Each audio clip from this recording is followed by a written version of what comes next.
છેલ્લા 1 વર્ષ અને 3 માસથી પંચમહાલ જિલ્લા ગોધરા એ ડિવિઝન પોલીસ સ્ટેશનના ક્રિકેટ સટ્ટા બેટિંગના ગુનાના નાસ્તા ફરતા આરોપીને શોધી પકડી પાડતી વારસિયા પોલીસ ટીમ. અંગત બાતમીદારથી બાતમી હકીકત મળેલ કે પંચમહાલ જિલ્લા ગોધરા એ ડિવિઝન પોલીસ સ્ટેશન ખાતે નોંધાયેલ મુજબના ગુનાના જુગારધારા અધિનિયમ કલમ 4(5) મુજબના ગુનાના કામનો વોન્ટેડ આરોપી પલકેશ ઉર્ફે પલ્લી કિશનચંદ ધામેજા રહેઠાણ વારસિયા વડોદરા શહેરનાઓ ઉપરોક્ત ક્રિકેટ સટ્ટા બેટિંગના ગુનામાં નાસ્તો ફરતો હોય અને પોલીસ પકડથી દૂર હોય. જે આરોપી હાલ વારસિયા ધોબી તળાવના ઢાળ પાસે હાજર હોય અને તેને બદનમાં ઉપર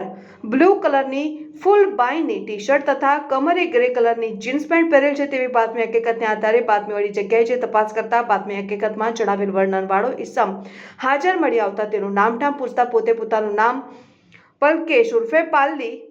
કિશનચંદ ધામેજા તથા ઉંમર વર્ષ 38 હોવાનું જણાવીને ધંધો વેપાર રહેઠાણ T7 room number 76 Santkavar colony Varasiya Vadodara શહેર મૂળ રહેઠાણ મકાન નંબર A2/102 દેવીનારાયણ ફ્લેટ ધોબી તળાવ પાસે વારસિયા વડોદરા શહેરના હોવાનું જણાવતા હોય તેઓએ સદર ગુના બાબતે પૂછપરછ કરતા પોતે ગુનાનો એકરાર કરતો હોય અને ગોધરા એ ડિવિઝન પોલીસ સ્ટેશનના ગુનામાં સંડોવાયેલ હોવાનું જણાવતો હોય. સદરી આરોપી પોલીસ પકડથી દૂર રહેવા સારો નાસ્તો ફરતો હોય.